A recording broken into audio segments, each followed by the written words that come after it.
మారణ హోమాన్ని ఆపేందుకు ఇరాన్కు second chance ఇస్తున్నామని ఈసారైనా దాడికి రావాలని అమెరికా అధ్యక్షుడు డొనాల్డ్ ట్రంప్ హెచ్చరించారు. అణు కార్యక్రమాన్ని ఆపే విషయంలో వీలైనంత త్వరగా తమతో ఒప్పందాన్ని కుదుర్చుకోవాలని ఇరాన్కు సూచించారు. ఈ మారణ హోమం ఇలాగే కొనసాగితే ఇరాన్లో ఇక ఏమీ మిగలదన్నారు.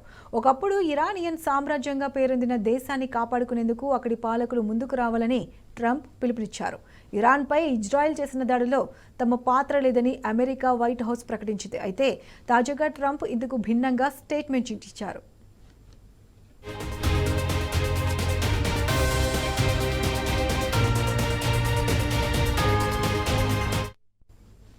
అమెరికా లాస్ ఏంజల్స్లో అక్రమ వలసదారులపై ఇమిగ్రేషన్, కస్టమ్స్ అధికారుల దాడులు, అరెస్టులకు నిరసనగా చేపట్టిన ఆందోళనలు అగ్రరాజ్యాన్ని కుదిపేస్తున్నాయి.